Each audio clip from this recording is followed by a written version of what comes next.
আসসালামু আলাইকুম। অনুসন্ধানী বাংলা টিভির পক্ষ থেকে সবাইকে স্বাগতম।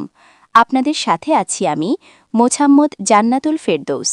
দিনাজপুরের নবাবগঞ্জে চাঞ্চল্যকর শিশু হত্যাকাণ্ডে চাচাতো ভাই আটক। দিনাজপুরের নবাবগঞ্জে চাঞ্চল্যকর এক হত্যাকাণ্ডের ঘটনা ঘটেছে।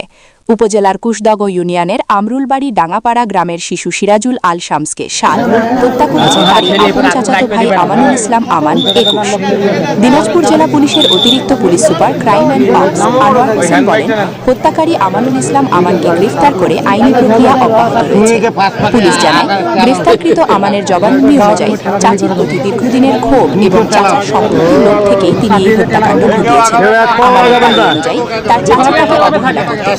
অপরদিকে চাচাতো ভাই শামস ও তার পরিবার ভালোভাবে জীবনযাপন করছিল। এ থেকেই তার মধ্যে হিংসা ও বিদ্বেষ তৈরি হয়। ঘটনার দিন শুক্রবার ২৭ ফেব্রুয়ারি রাত আনুমানিক ৮টার দিকে আমান একটি পাঞ্জাবি সেলাইয়ের কথা বলে তার চাচির বাড়িতে যায়। সেখান থেকে কৌশলে শামসকে বাইরে রেখে দিয়ে আসে। পরে বাড়ির পাশের একটি মাদ্রাসার কক্ষে নিয়ে গিয়ে শ্বাসরোধ করে এবং ধারালো অস্ত্র দিয়ে শরীরে হত্যা করে। নিশ্চিত হওয়ার পর পাশের একটি ভুট্টা খেতে মরদে ফেলে রেখে আসেন তিনি। পরবর্তীতে শামসের মা ছেলেকে খুঁজতে গিয়ে আমানের কাছে জানতে চাইলে তিনি ভ্রান্তিকর তথ্য দেন। পরে স্থানীয়দের সহায়তায় খোঁজাখুঁজির এক পর্যায়ে ভুট্টাক্ষেত থেকে শামসের ক্ষতবিক্ষত মরদেহ উদ্ধার করা হয়।